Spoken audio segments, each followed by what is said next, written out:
Before we begin, take a breath and come with me for a moment. A remote academy is locked down under an ash storm, and a quiet Earthborn worker is in the wrong hallway at the right time. He is not supposed to matter here, but one small choice will change who gets to leave and who gets erased. Let's step inside. The first door locked with a soft click that did not match the panic in the hallway. Evan Rook did not run. He simply turned and watched the second door lock too. The academy had a name people said with pride, the Helix Cadet Annex. On its brochures, the ash storms looked dramatic and noble, like banners in the wind. In real life, ash did not look noble. It looked like the sky had been burned and never cleaned. Evan stood in the service corridor between Dorm Block 3 and the clinic wing. A strip light above him flickered, and the air tasted faintly of metal and warm dust. The speakers rolled out a calm, practice line that read, "Campus lockdown is now in effect. All cadets remain in place." Evan reached into his pocket and touched the small coin-sized tag that made him invisible to most door scans. It was not magic. It was paperwork forged months ago and signed by someone who no longer existed. He had been placed here as a logistics technician, a quiet Earthborn man with narrow shoulders and a record that looked boring. The first week, a cadet laughed and called him tiny. Evan did not correct him, because he saved corrections for moments that mattered. His earbud vibrated once with the signal pattern of his handler. No words came through, only a pulse that meant the plan had moved forward without him. That was never good news. Plans did not move forward unless someone forced them. A second announcement came, tighter and less polished. The speakers rolled out another line that read, "All instructors to station. Security teams to corridor lanes. Medical wing, report status." Evan turned toward the clinic wing and started walking. The core was there, tucked in a cold box behind a biometric cabinet. He could still walk away and let the storm and the system swallow the evidence. He pictured the cadets he had watched in the mess hall, young and loud and sure they were being trained to protect something. He kept walking anyway. The clinic doors were half closed, but the magnetic seal had not finished. Evan slipped through the narrow gap with his shoulders angled and his breath steady. Inside, the light was softer and the air smelled like disinfectant and warm cloth. A tall woman in a pale instructor jacket turned from a tray of med packs. Her skin had a faint pearl sheen, the kind common to people born under higher radiation. Her name tag read Talia Sorn. It also marked her as instructor for medical systems. Talia looked at Evan like she was measuring him, not his clothes, but his timing.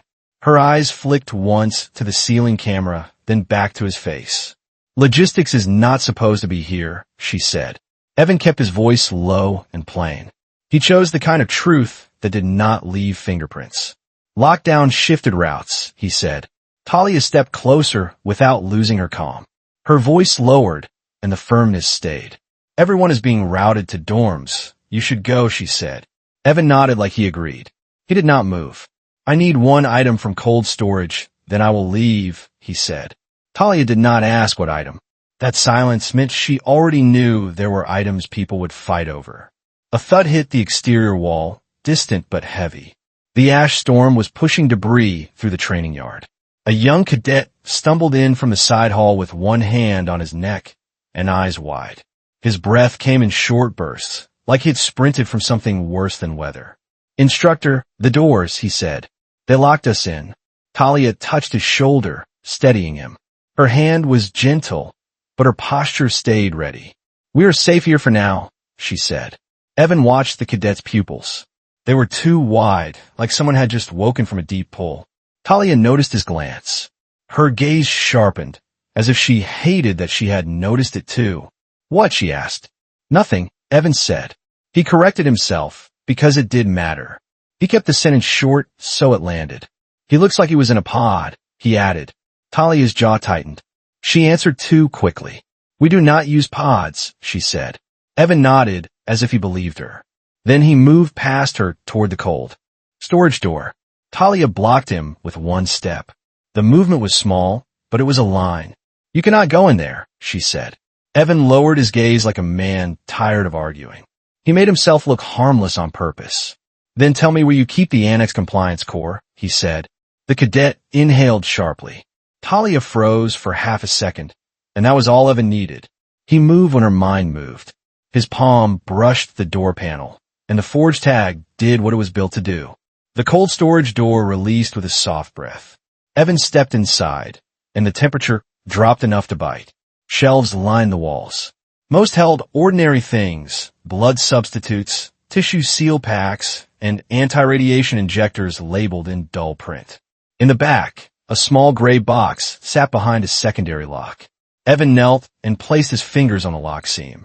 A tiny vibration hit his earbud again. His handler was still listening, still refusing to speak. Evan forced his focus down to his hands. The lock was not designed for brute force. It was designed for authority. He pulled a thin strip from his sleeve and pressed it to the lock. It was not a hack kit. It was a borrowed fingerprint pattern embedded in polymer. The lock clicked. The box lid rose a centimeter. Evan lifted it and saw the core. It was palm-sized, matte black, with one thin ring of copper around its edge. It looked like a device someone would use to store training data. It did not look like something that could erase a person without leaving a bruise. Behind him, Talia spoke, and her voice stayed controlled. The comm made it more dangerous. "Stop," she said. Evan did not stop. He picked up the core, and the copper ring warmed under his skin like it recognized him. Talia's footsteps were slow and measured, not panicked. That meant she had decided something, and it was not to scream. "You know what that is?" Evan asked without turning. "It is restricted," Talia said. The cadet at the clinic door muttered. His fear was turning into anger, the easy kind that came from being trapped. "Instructor, what is he doing?" he said. Evan turned with the core in his right hand and his left palm open. He kept his posture calm, so the room stayed. "Calm. I am leaving," he said. Talia looked past him to the corner camera. Then she did something small and dangerous. She stepped into the camera's view line, just enough to blur his face. Evan felt a cold respect settle into his chest, and he did not show it. "You are not security," Talia said. "You are not logistics. Who are you?" Evan kept the answer minimal. He chose a word that sounded too small to be a threat. "Earth," he said. The cadet blinked, then snorted. He let the prejudice do its job. "Earth?" "The small one," he said. Evan gave him a quick glance. His eyes stayed steady, not offended. "Yes," he said. "The small one." An alarm tone rose, sharper than before. The speakers rolled out another line that read, "Medical Wing, report. We are entering corridor lane 4. Evan looked at Talia.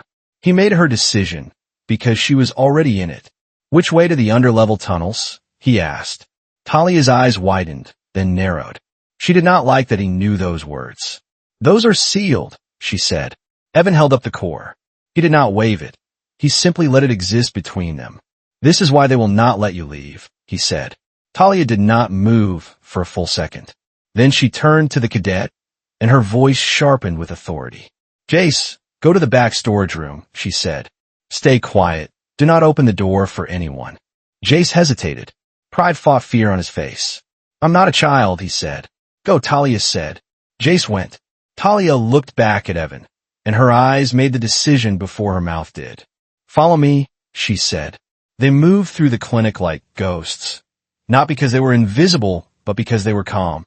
Panic drew attention, and calm slipped between eyes. A security team voice echoed in the outer hall. It carried the confidence of people who expected obedience. "Medical wing sweep now," it called. Talia led Evan into a supply closet and pushed a shelf aside. Behind it, a narrow access hatch waited, scratched and old. Evan did not ask why she knew it. He dropped to one knee and pulled it open. A warm draft rose from below. It was not comforting warmth. It was the heat of a machine working too hard. They climbed down a metal ladder into a maintenance shaft. The air was thick with a low hum, like the annex was breathing through clenched teeth. Talia went first, her boots finding rungs without sound. Evan followed with the core tucked against his ribs under his jacket. Above them, footsteps passed, and a flashlight beam cut through the closet cracks. The beam shifted, then moved on. Talia exhaled once quiet. The sound was almost a confession. "I will regret this," she whispered. Evan kept his voice low. He did not comfort her. He steadied her. "You are already regretting it," he said. You are just choosing the useful regret. Talia glanced up at him, surprised. She hated that his sentence fit too well. You talk like an instructor, she said. Evan almost smiled but did not. He kept it small because small could survive. I listen like one, he said. They reached the lower walkway. A corridor ran left and right with pipes overhead and ash filters along the wall. Talia pointed left. Her finger was steady, and that steadiness cost her. Under level 2 leads to the geothermal intake, she said. If the storm escalates, intake vents will clog. Evan nodded. He did not argue with reality.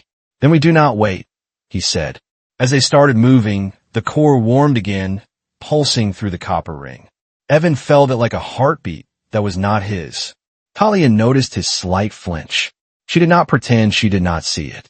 It is reacting, she said. It tracks, Evan said. He did not say how he knew. He did not need to. A small drone dropped from a ceiling recess ahead, silent and black with no lights. It hovered for half a second, as if tasting the air. Evan stopped. Talia's hand went to her belt, not for a weapon, but for a med tool that could cut. The drone rotated toward them. Evan stepped back into a shadow pocket beside a pipe junction.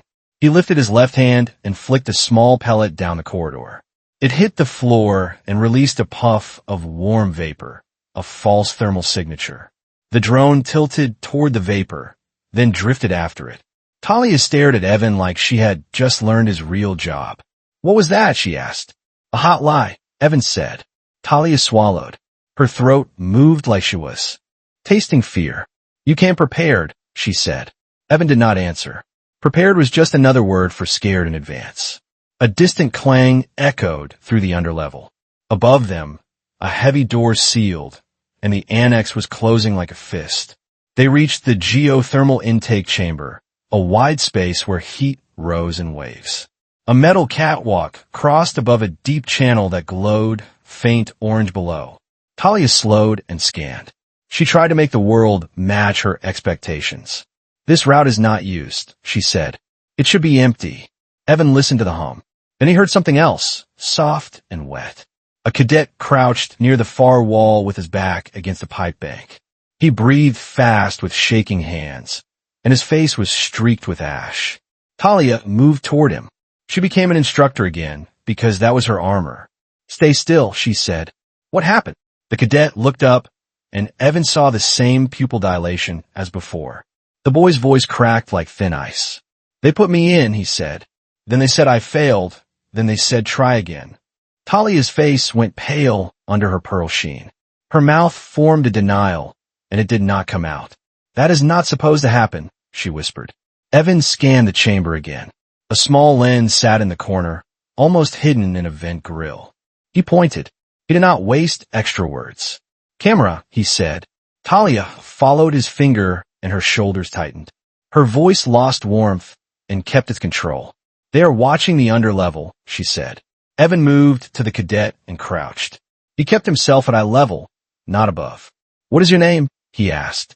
Run, the cadet said. His eyes flicked between them. Distrust and hope collided in his stare. Evan spoke evenly. He kept his sentences short so Ren could hold them. Run, can you walk? He asked. Ren nodded too fast. The speed was desperation, not confidence. I can, he said. I can do anything. I just need to get out. Evan believed the need, not the claim. He looked at Talia and made the call. We bring him, Evan said. Talia hesitated with her eyes on the catwalk and the glowing channel below. Her mind ran the math of risk. That will slow us, she said. Evan nodded once. He did not pretend. It would not. It will, he said. He stood and offered Ren a hand. Ren grabbed it like a lifeline. Talia looked at Evan, something like anger and respect mixing. The mix made her voice sharper. You are stealing evidence, she said, and you still stop for him. Evan's voice stayed flat. He did not justify, he stated. If I leave him, the evidence becomes a story I will not survive, he said. A new alarm tone sounded, paired with a message that made Talia stiffen. The speakers rolled out a line that read, Imprint chamber cycle will resume in 30 minutes. Ren flinched like he had been struck. His lips moved around a word he did not want to say. No, he whispered. Evan tightened his grip on Ren's wrist, not hard, just present. He put certainty into his tone, because Ren had none left. "We will not let it," he said. Talia looked away for a second, then back. Her decision settled like a weight. "Follow the catwalk," she said. "There is a vent passage to the shuttle yard." Evan nodded. He did not waste the moment. "Move," he said. They stepped onto the catwalk, and ash dust drifted down from overhead filters like gray snow. It stuck to their hair and clothes, silent proof that time was falling. Halfway across the catwalk, the lights dimmed. The hum dropped, then rose again, strained. Talia's wrist unit buzzed on a private channel. She glanced at it, and her face tightened. "What?" Evan asked. Talia held it out with the screen facing him. A short message sat there with no signature. It read, "Seal all underlevel routes. Protocol Stonelass." Ren's breathing turned ragged, and his hands started to shake. "They're sealing us in," he said. Evan read the message once and returned the unit. His eyes stayed calm, but his mind sharpened. "They do not show their face," he said. "They show their hand." Talia's eyes narrowed. Her voice turned suspicious, and the suspicion was deserved. "You know our hierarchy?" she asked. "I know systems," Evan replied. A door on the far side of the catwalk slammed shut. A magnetic bolt engaged with a heavy clunk, and Evan stopped. He looked down at the glowing channel below. He did not like the answer, but he saw it. Talia's voice went tight. She heard the thought before he said it. "Do not even think it," she said. Evan did think it. The channel was a heat dump route. Not lava, but hot enough to blister skin. Footsteps echoed from behind, fast and heavy. A security team was moving into the chamber, and they were close. Ren's voice broke. It was not pride anymore, it was pleading. "Please," he said. Evan looked at the sealed door again. Then he looked at the side rail of the catwalk. "Hold on to her," he told Ren. Pain blinks. Confusion fought panic. "What?" he asked. "Hold on," Evan repeated. Ren grabbed Talia's sleeve. Talia stared at Evan as realization rose in her eyes. Evan pulled a small cutter from his pocket and placed it on the catwalk rail joint. He triggered it, and the cutter hummed as it sliced through metal. "Evan, stop," Talia said. Evan cut the joint, then the next. A section of rail loosened. He pushed it outward, creating a gap wide enough for a body to slip through. Hot air surged up from the channel. Evan looked at Talia. He made it a question, so she had to choose. "You said vent passage to shuttle yard. Where is it?" he asked. Talia pointed to a maintenance panel below the catwalk edge. Her finger did not shake, but her breath did. "Down there," she said, "but it is accessed from the lower ledge." Evan nodded once. He did not delay. "Then we go down," he said. Pain swallowed. His voice trembled like a thin wire. "I cannot jump," he said. Evan looked at him. He did not coddle, because coddling would kill them. "You can," he said, "because you have to." A flashlight beam swept across the catwalk behind them. A voice called, "Stop where you are." Hands visible. Evan did not answer. He swung his legs over the edge, dropped to the lower ledge, and landed with a controlled bend. He reached up. Talia hesitated one heartbeat, then swung down and landed beside him with a sharp breath. Ren froze above. Evan looked up and held out his arms. "Now," he said. "Pain jumps."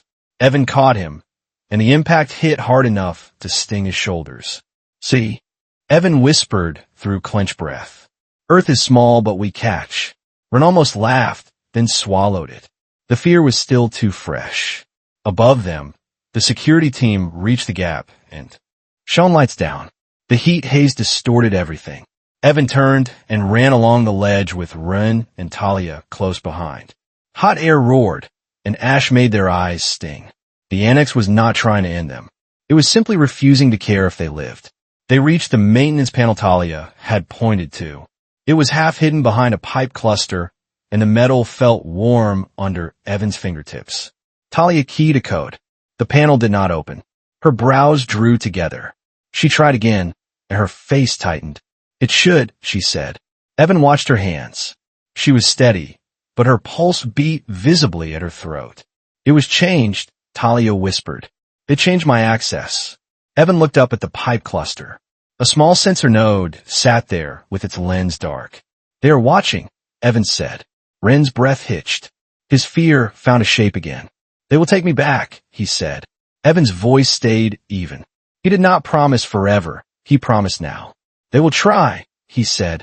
He pulled out the cutter again, and this time he did not cut metal. He sliced the small sensor node, and it died without drama. Talia stared at him. The act was simple, and the meaning was not. You just blinded them, she said. For a minute, Evan replied. Open the panel now. Talia tried again. The panel clicked and slid aside, revealing a narrow vent tunnel with a ladder. Warm air breathed from inside. It was not hot like the channel, but the stale warmth of recycled systems. Evan motioned Ren first. Ron climbed, shaking but moving. Talia climbed next. Evan followed last, because last was where you could hear the chase. Behind them, boots scraped on the lower ledge. A security voice shouted. They went into the vent. Cut them off at the yard. Evan climbed faster with the core pressing into his ribs like a warning. He felt the copper ring pulse again. Talia heard him exhale. She did not like the sound. Is it hurting you? She asked. No, Evan said. It is speaking. Talia's eyes narrowed. She made it a question because she needed the answer. To who? She asked. Evan kept crawling. He chose the answer that did not expose his handler. To anyone listening, he said. They crawled through the vent tunnel on hands and knees. Ash had seeped in through micro cracks, coating the floor like gray flour. Vetenkofts. Talia put a small filter patch over his mouth and nose. Evan watched her do it, quick and gentle. That was the first soft moment, and it would not last. A vibration rolled through the metal around them. The storm outside hit the annex again, harder. A new announcement crackled through small speaker nodes in the vents. The speakers rolled out a line that read, Shuttle operations suspended pending campus integrity review. Ren made a choking sound. His hands clamped the vent floor like it could hold him. No, he whispered. Talia's face went rigid. Her voice came out like steel. They cannot, she said. Evan kept crawling. He did not sugarcoat what systems could do. They can, he said. They just did. Talia looked at him with sharp eyes. The question came out raw. Then what do we do? She asked. Evan answered without pause. He made it a sentence you could run on. We make them change their mind, he said. The vent tunnel dropped them into a service bay near the shuttle yard. A wide door stood ahead, sealed with a heavy bar. Through a small window, Evan saw the yard.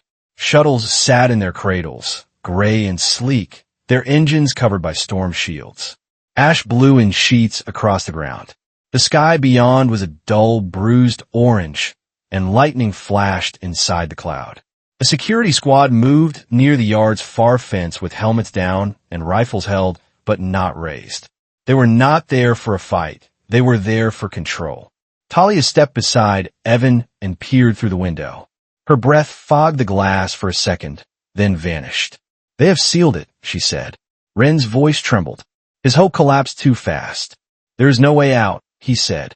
Evan did not accept that statement. He treated it like noise. He looked at the door bar mechanism, then at a small maintenance console to the side. The console had a simple keypad and a status light. No fancy display. Talia leaned close and whispered over the hum. She sounded like she was talking to herself. That lock requires instructor-grade authority, she said. Evan nodded. He did not ask for permission. He asked for function. Give me your wrist unit, he said. Talia stiffened. The fear showed in her throat, not her face. My unit is tracked, she said. So is this core, Evan replied. We are already loud. Choose the loud that opens doors. Talia hesitated, then pulled the unit off and handed it to him. Her fingers brushed his, and the contact was warm despite the ash cold. Evan pressed the unit to the console reader. The console displayed a flat word that read, denied. Talia's jaw tightened. The rejection hit her pride first, then her fear. They revoked me, she said. Evan breathed out once, controlled. He did not blame her, he adjusted. Then we use a different authority, he said. Ren stared at him. His voice came out thin. What authority? He asked. Evan pulled out the core. The copper ring glowed faintly in the dim bay like a coal under ash. You cannot, Talia said. Evan pressed the core against the console reader anyway. For a second, Nothing happened. Then the status light turned green. The console displayed a line that read, "Compliance Administrator recognized.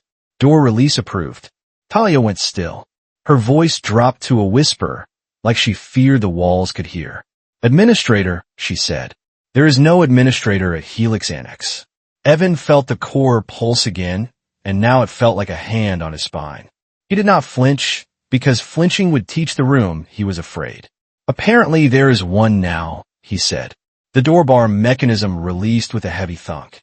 Evan pushed the door open, and ash wind slapped them in the face. They stepped into the shuttle yard, and the storm noise swallowed the quiet behind them. A security voice called from across the yard, "There, stop." Evan did not stop. He moved diagonally toward the nearest shuttle cradle, keeping storm shields between them and the squad. Talia pulled Rin close with one arm around his shoulders. Rin stumbled, then found his footing. Evan's mind ran numbers, angles, time. 36 hours until the only shuttle window, and now the yard was sealed by policy. Policy was a wall. Walls could be climbed if you knew where the weak seams were.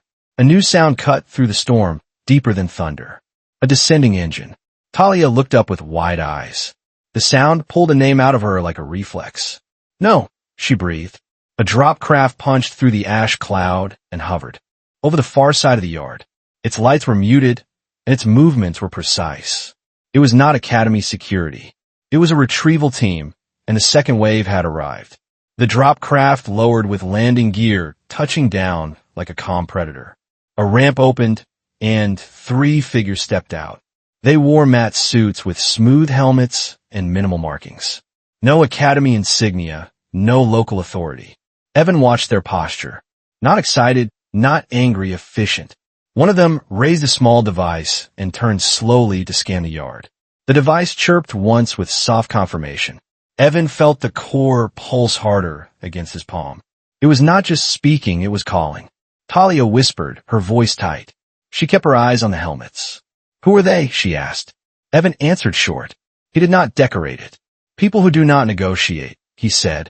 The retrieval leader lifted a hand, and the Academy security squad paused, as if commanded.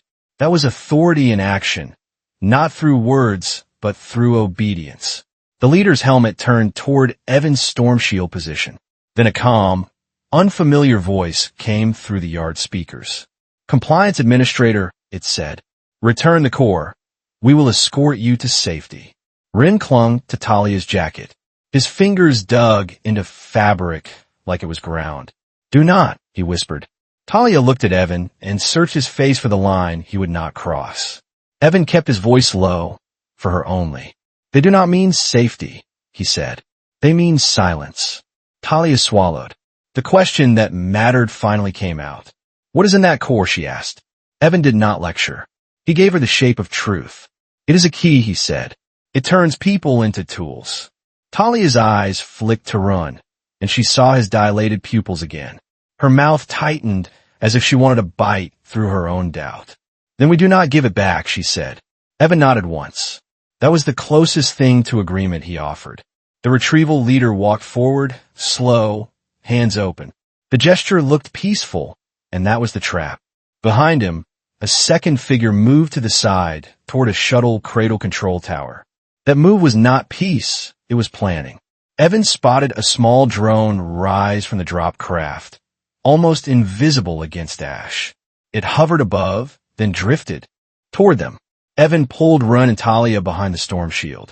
His voice stayed quiet, and that quiet carried command. "Stay low," he said. Rin whispered, his voice cracking. The words came out like a broken oath.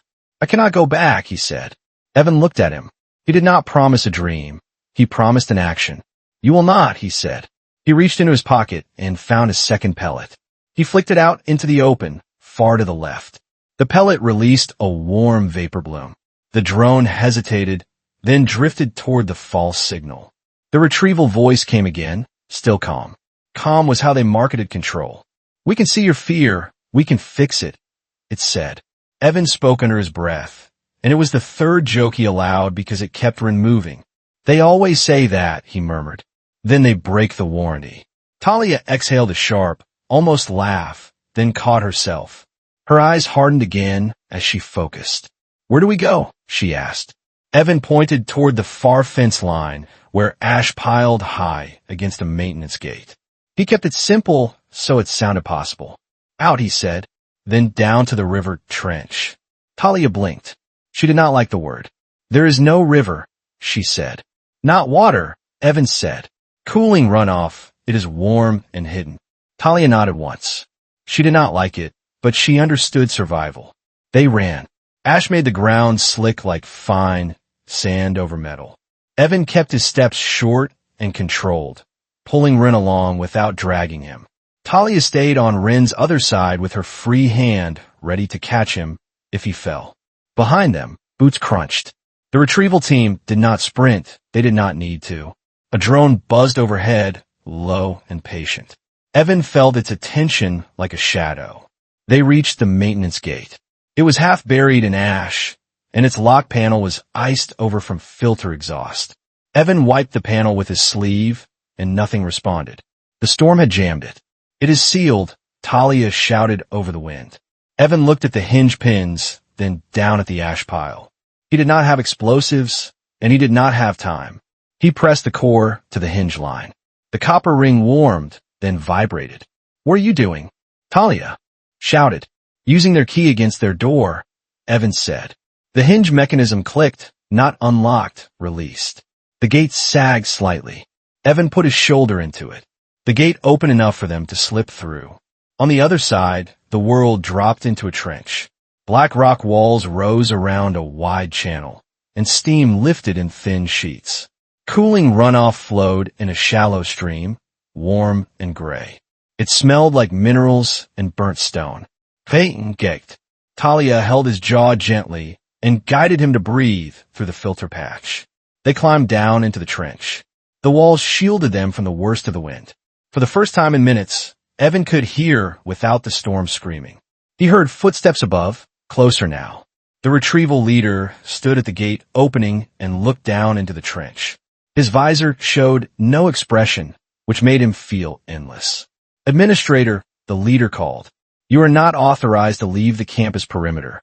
Evan looked up. He did not shout, and he did not posture. "Then you should have built a better perimeter," he said. The leader paused, as if considering. Then a second device clattered into the trench behind Evan. It landed in the runoff stream and began to hiss. A thin net of polymer started to expand, transparent and fast. It would seal the trench and trap them like fish. Talia's eyes widened, and her voice snapped into motion. "Move," she shouted. Evan grabbed Run and pushed him forward along the runoff. Talia ran behind them, then slowed. "Keep going," Talia told Evan. "I will cut it." Evan turned his head. He did not argue. He refused. "No," he said. "I can," Talia snapped. "I know these nets." Evan waited in one breath.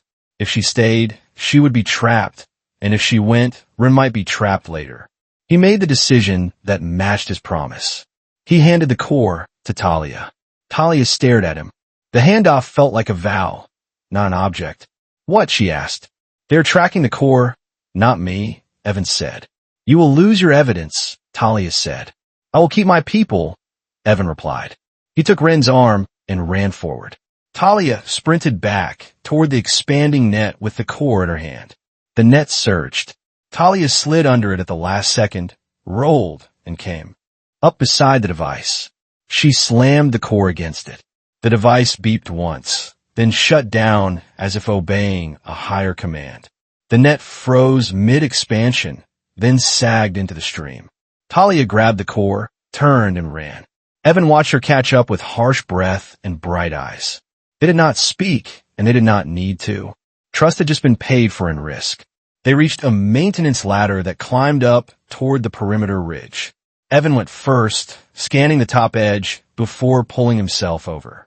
The ridge overlooked the outer pad, a service landing zone used for cargo drones and emergency lifts.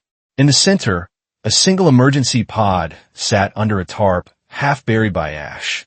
It was small, designed for 2, maybe 3 if you ignored comfort. Ren looked at it, and hope flashed. The hope was ugly and beautiful at the same time. "We can leave," he said. Talia's voice went tight. She stared at the access panel like it could betray her. The pod requires authorization, she said. Only the command layer can launch it. Evan took the core from her hand and held it up. He did not smile, because smiling would tempt fate. We have authorization, he said. Talia stared at him. Her next words were a question that sounded like a warning. From whom? She asked. Evan did not answer. He walked to the pod and pressed the core to the access panel. The panel lit green. A simple voice came through the pod speaker and said, Compliance Administrator recognized. Emergency pod armed. Rin laughed once, a broken sound. Talia did not laugh, and her face went pale. This is wrong, she whispered. The core is not just evidence, it is authority. Evan nodded once. He did not deny it, because denial was for people who still believed in clean institutions. Yes, he said. A new sound rolled over the ridge, heavy and close. The drop craft had lifted off and repositioned. The retrieval team was not giving up. They were changing angle. A voice crackled through a small speaker on Talia's wrist unit as it reconnected. The voice was deep, controlled, and final. Dr. Sorn, it said, you have violated campus integrity. Step away from the administrator. We will provide amnesty if you comply. Talia lifted her wrist and answered without shaking. The word was small, and it carried her whole life. No, she said. A pause followed. Then the voice returned, colder. Then you will remain on the surface when the window closes, it said. Rin looked at Evan, and fear returned. The question came out fast. What window? He asked. The shuttle window, Evan said. 36 hours, then no flight for a week. Rin's eyes widened. The time sounded like a sentence. A week, he whispered. Evan nodded. He kept his next sentence clean because it mattered. And the imprint chambers run every day, he said. Pain, Shototh. Talia stared at Evan like he had just admitted a secret. You knew about the window, she said. It is in the system, Evan replied. Everything is in the system. He opened the pod hatch. Inside were 2 seats, straps, a small control panel, and a tiny oxygen pack. Rin climbed in without hesitation and strapped in with shaking hands. Talia stopped at the hatch edge and looked at Evan. If you leave, they will come for me, she said. They already are, Evan said. You are not staying, Talia said. Evan shook his head once. The motion was gentle, and it was absolute. No, he said. Talia's voice cracked just slightly. Her question sounded too human for a ridge full of ash. Then why do I feel like you're saying goodbye? She asked. Evan held her gaze. He did not look away, because looking away would be the real goodbye. Because this pod holds 2 safely, he said. And 3 only if the storm is kind. The storm was not kind. It never had been. Talia looked into the pod at Run, then looked back at Evan. She spoke like she was naming a fact she hated. You are Earth, she said. Small, quiet, and stubborn. Evan gave her the smallest nod. He did not argue with accuracy. Yes, he said, and I keep my promises. He pushed the core into her palm. The handoff felt heavier this time. Take him, he said. Take the core. Talia's eyes widened. Her voice came out as a whisper, raw and disbelieving. No, she said. They want the core, Evan said. They will chase you, and that keeps them off the cadets still inside. Talia's mouth tightened, and tears threatened without falling. She hated him for making it make sense. You are trading yourself, she said. Evan shrugged small. He did not dramatize it. I'm trading time, he said. That was his 4th joke, and it did not sound like one. It sounded like grief with sharp edges. Talia climbed into the pod with the core held tight. She pulled Rin closer, strapped him properly, then looked back at Evan. What do you do now? She asked. Evan stepped back from the hatch. He kept his posture steady so her hands would not shake. I go back in, he said. Talia's eyes widened. Her question was sharp, like she wanted to cut the plan apart. Why? She asked. Evan looked past her toward the ash cloud swallowing the annex. His answer came out simple, because the truth was simple. Because I saw the pods, he said, and someone has to open the doors. He closed the pod hatch. He pressed the launch panel. The pod lifted with a low roar and disappeared into ash. Evan stood alone on the ridge as ash settled on his shoulders. He watched the pod vanish, then turned back toward the annex. The clock was still running, and he had just made it louder. A minute later, the retrieval team crested the ridge. 3 figures moved quiet and precise, as if noise was optional. Their leader stepped forward. His voice stayed calm, because calm was their brand. "You let the cord go," the leader said. Evan kept his hands visible and empty. He did not answer, because answers could be used. The leader tilted his helmet slightly. The motion was curiosity without warmth. "You are not the administrator," he said. "You are a carrier." Evan's voice stayed calm. He gave him a word that sounded like a dare. "I was," he said. A second figure moved to the side and raised a small launcher. It was not a lethal weapon, it was a restraint system. Evan watched its angle. He stepped forward, then dropped suddenly and rolled into the ash. The restraint net fired over him and slapped into the ground behind. Evan came up and sprinted downhill toward the annex perimeter gate. The retrieval team followed, not rushing, cutting angles. Evan's lungs burned and ash filled his mouth, but he did not cough. He reached the perimeter gate, still open and sagging with ash piled at its base. He slipped through and ran into the trench again, back the way he had come.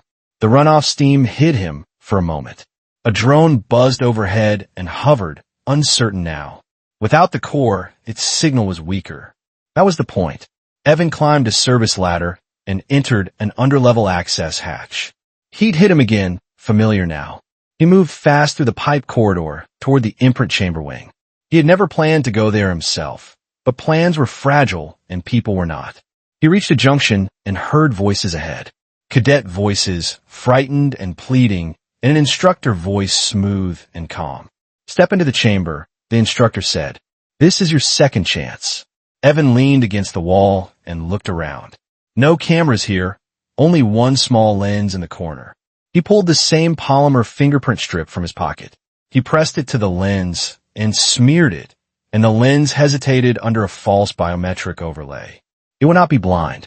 It would hesitate, and hesitation was enough. Evan stepped into the corridor. A glass wall showed the imprint chamber inside. 3 pods lined the floor, each with a cadet strapped in. A 4th cadet stood near the entrance, trembling. A man in a clean coat stood beside a control panel. His hair was neat, and his posture was perfect. Dr. Leo Brandt stood there. He was the designer of this trap, and his face stayed polite like this was an inconvenience. "You are not assigned here," Brandt said. "I'm now," Evan said. Brandt's eyes flicked to Evan's empty hands. His smile stayed small and controlled. "You came without tools," Brandt observed. Evan looked at the trembling cadet. He did not look away, because looking away would teach surrender. "Release them," Evan said. Brandt smiled slightly. The smile was practiced, like a brochure. "You do not understand what we are building," he said. Evan took one step forward. His voice stayed flat, and that flatness made it heavier. "I understand enough," he said. "It makes people stop asking why." Brandt's smile faded. He replaced it with calm that sounded official. "This is consent-based training," he said. The cadet at the entrance shook his head. The word came out like a bruise. "No," he whispered. "They said if I do not graduate," the cadet added. Evan looked at Brandt. He did not raise his voice, because systems love volume. As an excuse. "That is not consent," he said. Brandt lifted a hand toward the control panel. A security alert icon flashed on the display. Evan moved, fast and controlled. He pinned Brandt's wrist to the panel and pushed his shoulder into Brandt's chest. Brandt gasped, more surprised than hurt. Evan's voice dropped colder, and the sentence stayed short. "Open," Evan said. Brandt's eyes flicked to the corner lens, then back. He pressed his thumb to the release control. The first pod opened. A cadet stumbled out with unfocused eyes. The second pod opened. Another cadet fell to their knees and breathed hard. The third pod opened. A girl with ash-streaked hair blinked like waking from a long bad dream. Evan released Brandt and stepped back. He aimed his next words at the only thing that mattered. "Go," he told the cadets. "Now." They ran.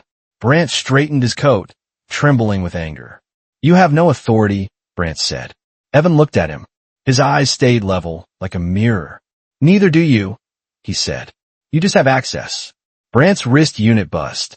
A deeper voice came through, commanding and calm. "Dr. Brandt," it said. "Status." Brandt swallowed and answered too fast. Fear made his voice thin. "We have intrusion," he said. Evan recognized the voice. Commodore Jalen Var. Var spoke again, calm and final. The kind of calm that closed doors. Seal the imprint wing, he said. Do not allow contamination of the program. Evan heard the corridor doors behind him lock.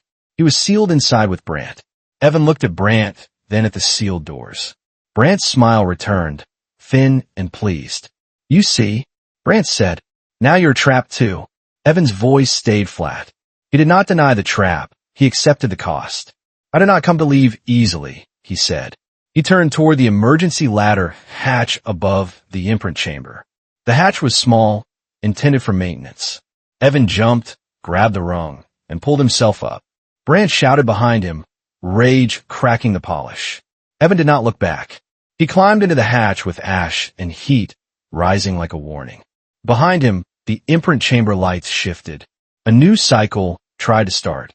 Evan climbed faster. He emerged into a narrow service crawl space above the imprint wing. Below him, he could hear the faint whir of pod mechanisms resetting. He moved along the crawl space until he found a vent grill that looked down into the corridor outside the sealed doors. Two Academy security officers stood there, waiting. They spoke quietly, like their words could not be audited. Commodore says no one leaves, one said. The program stays clean. The other replied, doubt in his voice. Doubt was the only oxygen left in some rooms. Even if it breaks them? He asked. We are not here to feel, the first officer said. Evan listened. Doubt was a seam. He moved to the next grill. It looked down into a storage hallway, where two cadets he had freed stumbled through, supported by the ash-haired girl. They moved like people learning their own legs again. Evan slid the grill aside and dropped down behind them. They spun, startled. The ash-haired girl raised her hands defensively. Do not, she said. Evan raised his palms. He kept his voice calm, so they could borrow it. Move, he said. Quiet. The cadet nearest him stared.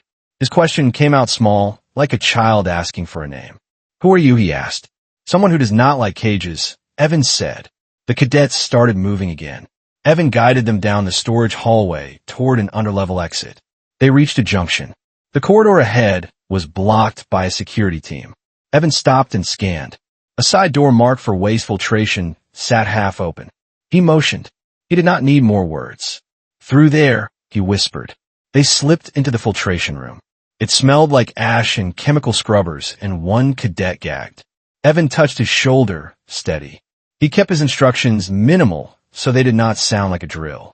Small breaths, Evan said. Keep moving. They crossed the room to a back door. The lock panel flashed red. The cadets looked at Evan like he could do anything. Evan did not have the core anymore, and he did not have administrator access. He had only his forge tag and his timing. He pressed the tag to the panel, and the panel refused. The console displayed a flat word that read, denied. Evan tried again with a different angle, and it denied him again. Behind them, a security voice called from the storage hallway. The voice did not hurry, because the doors were doing the work. Stop, it shouted. Step out with your hands visible. The cadets froze. Their fear spread fast, like smoke in a sealed room. Evan took one slow breath. Then he made a choice. He pulled his earbud out and crushed it under his boot. The tiny crack was quiet, but felt like a line crossed. He turned to the cadets. He did not shout, because shouting wastes time. Listen, he said. When I open this door, run. The ash-haired girl swallowed. Her question came out steady, and that steadiness cost her. How will you open it? She asked. Evan looked at the thick cable conduit feeding the lock panel. He pulled the cutter from his pocket. He did not cut the lock. He cut the conduit. The system died for half a second. The panel went dark, and the door latch released under power loss. Evan pushed the door open. Cold ash wind hit their faces. Now, Evan said. The cadets ran into the underlevel passage, coughing and stumbling, but moving. Evan followed last. Behind him, the security team reached the filtration room. Their boots thundered like drums in a tunnel. A voice shouted. He sabotaged the panel. Evan did not care about the label. He cared about distance. They ran through the underlevel corridors toward the same trench route Evan had used before. The storm above growled, and the campus kept sealing tighter by the minute. Now the second wave was hunting the core. Evan had done his part. He had opened doors. But doors were not enough. He needed an exit, or at least a place to hold until the window. He thought of Talia, the pod, and the core in her hand. He hoped she could keep running. He hoped his choice had not made her a target too big to survive. In the underlevel, ash fell from vents like time itself. Evan kept moving anyway. He refused to let the story become paperwork. 2 hours later, the storm cycle hit its first peak. The annex shook, filters strained, and lights dimmed in waves. Evan and the cadets reached a storage bay near the geothermal chamber. They hid behind pipe banks and emergency crates for the moment. Rim was not with them. Rim was already gone with Talia. The ash-haired girl sat on the floor with her knees pulled close. Her name, she finally said, was Mira. Mira looked at Evan. Her voice came out quiet, and a quiet carried accusation. "Why did you come back?" she asked.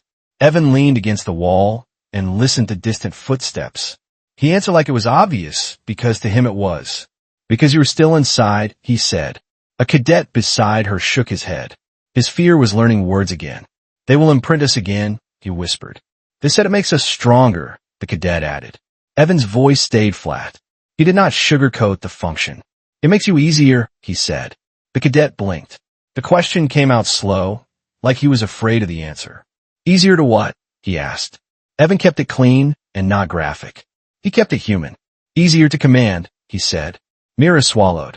The question that mattered followed right after. "Then what do we do?" she asked. Evan looked at the bay map panel on the wall. It was a simple etched schematic with no logs and no long text. He pointed. He made it sound possible. "There is an emergency relay tower on the perimeter ridge," he said. "If we power it, we can send a burst through the storm gap." A cadet laughed, brittle. The laugh held more fear than humor. "They jam everything," he said. Evan nodded. He did not deny the jam. He denied the defeat. "They jam normal," he said. "We send abnormal." Mira stared at him. Her mouth twitched like she wanted to call him crazy. "That sounds like a plan you made up," she said. Evan's mouth twitched, almost a smile. He kept it small because small could last. "It is," he said. That was his fifth and final joke. He could not afford more. A new sound echoed from the corridor outside. Not academy boots, smoother and heavier. The retrieval team had entered the underlevels. Evan felt a chill that had nothing to do with temperature. A calm, unfamiliar voice came through a small speaker node. The speakers rolled out a line that read, "Cadets, remain still. We are here to ensure program integrity." Myra's breath caught. Her eyes searched the dark like it could explain itself. "That is not Commodore Var," she whispered. Evan looked at them. His answer came out hard because it needed to. "It is worse," he said. He stood and checked the cadets. He needed bodies that could move, not beliefs. "Can you run?" he asked. Mira nodded. The others hesitated, then nodded too. Evan pointed down the corridor. He did not waste time on inspiration. "Follow me," he said. They moved out of the bay into the underlevel heat and hum. The geothermal chamber waited ahead, and beyond it, the perimeter ridge. The relay tower was a thin chance. Thin chances were still chances. Behind them, the retrieval team advanced, silent. They did not shout threats. They did not need to. Their confidence was the threat. Evan led the cadets toward the ridge as ash fell in steady quiet. The countdown did not speak in numbers. It spoke in closing doors. They reached the relay tower access hatch as the storm shifted again. A brief gap opened in the ash cloud above, showing a slice of dark sky. Evan climbed the ladder first and pushed the hatch open. Wind hit him hard, and ash stung his face. The tower stood like a thin spine against the storm. A small control box sat at its base, sealed. Mira climbed up behind him, then the others. They huddled in the tower's shadow, coughing. Evan opened the control box. Inside sat a manual crank and a simple power cell slot. No fancy system. Old design, because old design survives storms. Evan pulled a spare cell from the tower box and slid it into place. The box light flickered weakly, not enough. Mira looked at him. Her voice came out steady, even though her hand shook. "It needs more," she said. Evan nodded. He did not argue with physics. "It needs a surge," he said. He glanced at the cadets. He asked for the one thing they might still have. "One of you has a wrist unit," he said. Instructor grade. A cadet shook his head. The answer came out like shame. They took ours, he said. Mira lifted her sleeve. A small device sat there, cracked but still alive. I hid it, she said. Evan took it and pressed it to the control box reader. The console displayed a flat word that read, denied. He tried again, and it denied him again. The storm gap above began to close as ash rolled back and swallowed the sky. Evan looked at the control box, then at the manual crank. He grabbed the crank handle and started turning. It was heavy. It was not designed for comfort. It was designed for desperation. Mira joined, him with her hands on the handle. The other cadets joined too, pushing and turning with sweat in cold ash wind. The box light brightened. The relay tower hummed. Evan watched the sky gap, and it shrank. He turned faster until his arms burned. A new sound rose behind them. Boots hit metal ladder rungs. The retrieval team was climbing. Evan did not stop cranking. Keep turning, Evan said.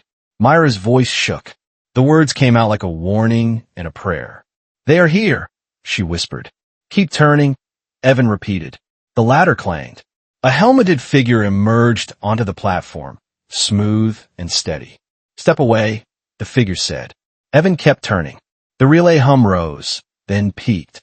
Evan pulled a small burst key, a single-use transmitter shard. He pressed it into the control slot.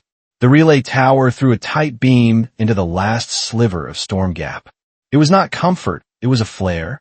The helmeted figure stepped forward. His voice stayed calm, like he was doing a routine inspection. You have triggered escalation, he said. Evan finally stopped turning. He looked at the figure, and his eyes did not blink. Good, he said. The figure raised a restraint launcher. Evan moved first. He stepped sideways and grabbed the tower rail. The storm wind and ash gave him a moment of cover. The launcher fired. The net slapped into the railing where Evan had been. Mira gasped. The cadets froze for a heartbeat. Then reality hit. Down the ladder, now Evan shouted. They obeyed, scrambling down. Evan moved last and dropped quickly. The retrieval team followed. But the relay flare was already gone. Somewhere above the storm, someone had received it. Someone had seen that Helix Annex was not clean. Evan did not know if it would save them. He only knew it was no longer silent. As they fled down the ladder, the ash cloud closed fully again. The sky disappeared, and the countdown continued. 36 hours until the window, and now the game had changed. 3 hours later, the Annex issued a new announcement. This one was different, and the tone carried control instead of care. The speakers rolled out a line that read, Cadets, remain in dorm blocks. Emergency evacuation assessment is underway. Mira looked at Evan in the dim, underlevel corridor. Her voice came out small, like she was afraid to hope. Evacuation. She whispered. They will let us leave? Evan listened to the tone. He did not trust the words. He trusted the pattern. They will stage it, he said. A clean exit for cameras, then a clean reset. A cadet shivered. His question came out like a child asking for a door. Then what do we do? He asked. Evan looked at the trench route again, where cooling runoff steamed. He thought of Talia, alone out there, carrying the core. We get to the service pad, Evan said. We take the next lift that moves, even if it is not meant for us. Mira frowned. Her doubt was smart. It was dangerous. They will stop us, she said. They will try, Evan said. They moved through the underlevel back toward the perimeter ridge. The storm eased slightly, then hit again like it could not decide. When they reached the ridge, they saw a new craft hovering over the annex. It was not the retrieval drop craft. A rescue shuttle, larger, with neutral markings, descended toward the main yard. Myra's eyes widened. Someone came, she whispered. Evan did not relax. He kept his eyes sharp and his hands ready. Someone always comes, he said. The question is for who? They climbed toward the yard through a service tunnel. The doors were no longer fully sealed, and that meant the decision layer had shifted strategy. Open enough to look humane. Close enough to control. As they approached, they heard Commodore Var speaking to a crowd of cadets. His voice carried like an anthem. Remain calm, Var said. We are conducting an orderly extraction. Your training has prepared you for this. Evan watched from behind a pillar. Var looked composed with a clean uniform and a calm face. Behind Var, Dr. Brandt stood with his hands folded. His eyes scanned the crowd like inventory. To the side, the retrieval team leader stood in the shadow of the shuttle ramp with helmet on. Second wave, direct layer, present but quiet. They had merged. The two waves were now one machine. Evan leaned toward Mira. His whisper carried urgency and control. "Do you see the pattern?" he asked. Mira nodded with hard eyes. Her voice came out steady because she was done being fooled. "They are selecting," she whispered. A line of cadets was being guided to the shuttle ramp. Not random, specific faces. Evan felt his stomach tighten. They were extracting those already imprinted, the most compliant, the easiest to relocate. The rest would be left behind until the window closed. Then the story would end quietly. Evan did not allow that end. He stepped out from behind the pillar and walked toward the crowd with empty hands. People turned, confused. Commodore Var saw him and narrowed his eyes. "Who are you?" Var asked. Evan stopped at a safe distance. He did not crowd power. He challenged it. "Someone who read your program," he said. Dr. Brandt's face tightened. Var kept his voice calm like a man used to authority. "Security," Var said. Escort him out. The Academy security officers moved forward. Evan did not resist, because resistance would give him a script. He raised his voice, not shouting, projecting. He aimed it at the cadets, not the leaders. "Cadets," he said, "if you step into a pod today, you deserve to know why." Myra's breath caught. The crowd shifted, attention snapping toward Evan. Var's calm cracked slightly. He tried to seal it again with command. "Remove him," Var repeated. Evan spoke fast and clean, no long explanation.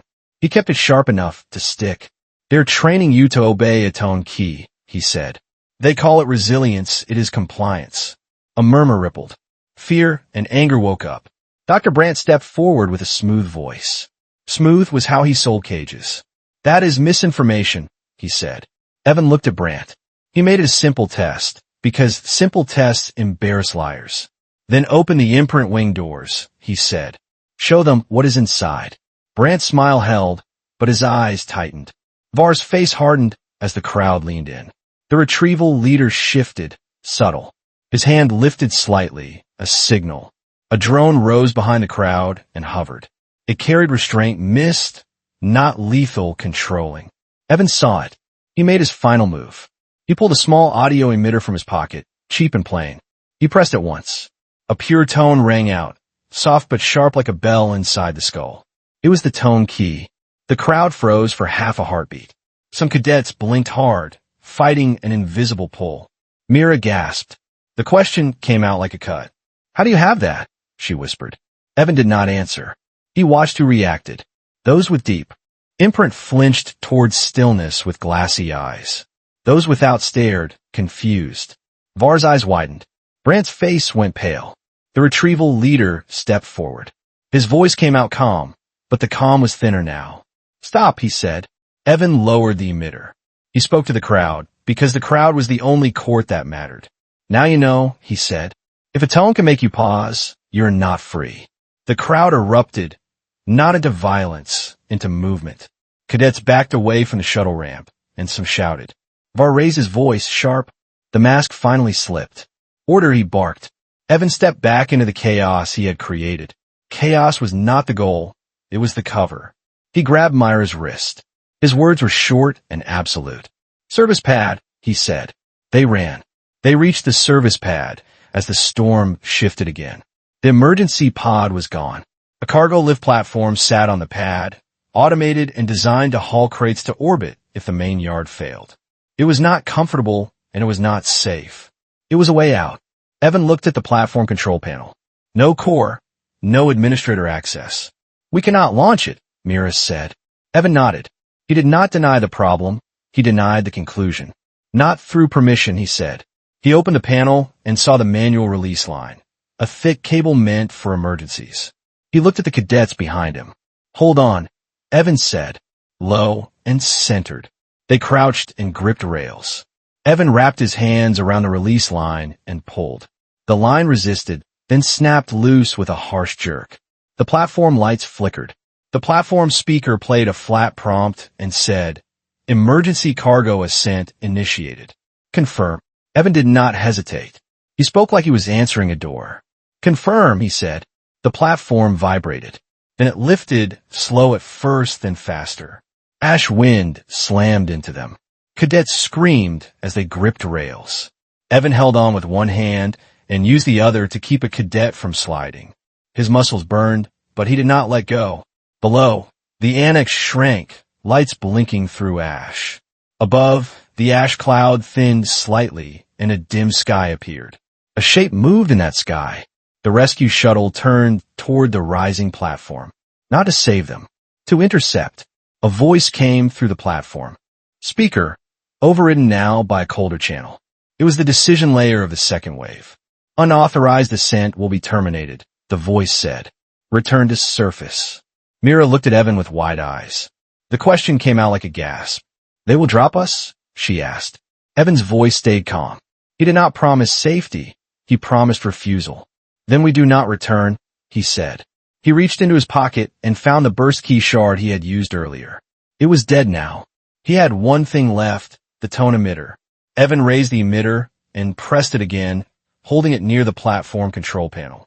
The tone rang, and the platform system hesitated. Not because it was imprinted like a human, but because it had been built to listen to the same key. Compliance was everywhere.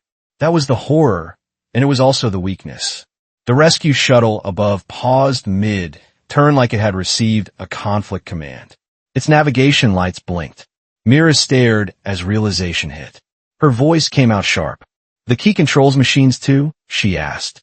Evan nodded once. He kept it plain, because plain was terrifying. Yes, he said. The platform surged upward through the last layer of ash cloud. Cold, clear air hit them, and faint stars appeared behind storm haze. Orbit felt close enough to taste like a promise. Evan did not taste it, because hope could be a trap too. A new voice came through, faint and crackling. It was a neutral rescue frequency, not VAR and not the retrieval leader. This is neutral rescue shuttle, the voice said. We received a distress burst. Identify. Evan grabbed the platform mic. He spoke fast and clear with no extra drama. Helix Annex is running imprint compliance on cadets, he said. Extraction is being controlled. We have cadets on emergency cargo ascent, request capture, and protection. A pause followed. Then the neutral voice replied, and the tone held real procedure. Copy, it said. Hold position. We are moving. Mira exhaled a sound that was half laugh and half sob. The cadets stared at the stars like they were seeing freedom for the first time. Evan did not celebrate. Not yet. He looked down at the annex through thinning ash. He could not see Talia. He did not know if she was safe. He only knew the core was still out. There, and the second wave would not stop. The neutral shuttle moved closer with steady lights. A capture beam locked onto the platform and pulled them in. As the bay doors sealed behind them, storm noise disappeared. Silence hit like pressure. Cadets slumped against the bay wall, shaking. Mira sat on the floor and stared at her hands. Evan stood near the bay door and watched the crew move. They were professional and quiet, and they did not ask too much. That meant they knew this was bigger than a storm rescue. They were already thinking politics. A crew medic approached Mira and knelt. The medic's voice stayed gentle, like it had learned how to speak to shock. Are you hurt? The medic asked. Mira shook her head. Her answer came out strange, like she was tasting a new self. Not hurt, she said. Just changed. Evan looked away. Changed was the dangerous word. A uniformed officer approached Evan. Not hostile and not friendly. Neutral. Name? The officer asked. Evan paused. Then he gave a name that matched his papers. Evan Rook, he said. The officer studied him. The gaze carried calculation, not curiosity. You sent the relay burst, he said. Evan nodded. He did not decorate the truth. Yes, he said. The officer lowered his voice. He did not want the room to hear it yet. We also received a second signal, he said, from a pod launched earlier. Evan's chest tightened. The name escaped before he could lock it. Talia, he said. The officer raised a brow. He corrected with precision. Dr. Soren, he said. Her pod is being pursued. Evan kept his face calm, but inside something sharp moved. He had traded time, and time was asking for payment. Where? Evan asked. The officer pointed to a screen on his wrist panel. a small that moved near the storm edge, chased by two other dots. The retrieval team has a fast skimmer, the officer said. They're trying to intercept before the shuttle window opens. Evan nodded once. He did not ask if the neutral shuttle would help, because he already knew the answer would be complicated. Neutral meant cautious. He spoke anyway, because caution can be pushed. She carries the core, Evans said. If they take it back, they can trigger imprint from orbit. The officer's eyes tightened. His caution turned into concern, and concern turned into risk management. That is a claim, he said. It is a risk, Evan replied. And your ship is holding cadets who might still be vulnerable. The officer stared for a long second. Then he turned and walked away. Evan watched him go. He could feel the system thinking, weighing liability, fear, and politics. Evan hated systems. He lived inside them anyway. He looked through a small window at the darkness outside. He imagined Talia in that small pod with Ash scraping the hull and the core warm in her palm. He imagined a retrieval skimmer, smooth and silent. No merci, no negociation. A soft voice came behind him. It was Mira. Is she your friend? Mira asked. Evan did not look back. He answered like it was a fact because it was, yes, he said. Mira hesitated. Her next question came out awkward, and that awkwardness made it real. More than friend? She asked. Evan paused. The question felt too human for a bay full of trauma. Not enough time to know, he said. Mira nodded slowly, as if she understood time was the rarest resource. Then she asked the real question. Will you go? She asked. Evan's voice stayed calm. Calm was how you moved inside a ship full of rules. If the shuttle will not, then I will, he said. He turned and walked toward the crew area, toward the officer who had walked away. He did not raise his voice, and he did not plead. He offered a solution. In war and in rescue, the person who offered the cleanest solution often won. Not because they were right, because systems loved clean. A low chime sounded through the ship. The main base screen displayed a line that read, Incoming signal detected. Tone key pattern recognized. Evan stopped. Mira looked up with wide eyes, and the cadets around her went still. The tone key was here. Not on the surface on this ship. Evan felt the air go cold. The core was not the only thing that mattered. The matching trigger had just found them. The bay doors sealed again with a heavy clunk. The main screen displayed another line that read, Incoming signal detected. Tone key recognized. Evan did not flinch. He yanked open a comm panel and pulled one connector free, and the tone died instantly. I did not cut a safety system, Evan said. I cut a leash. A new chime followed. The main screen displayed a line that read, Location lock detected. Myra's voice shook. The name came out like a prayer and a warning. Dr. Sorn? She asked. Evan's eyes hardened. His answer came out quiet, and it landed hard. They found her, he said. He stepped toward the launch controls. He did not ask permission, because permission was the trap. Strap in, he said. We're going back. If you enjoyed this story, hit like, share it with a fellow sci-fi fan, and subscribe so you don't miss the next mission.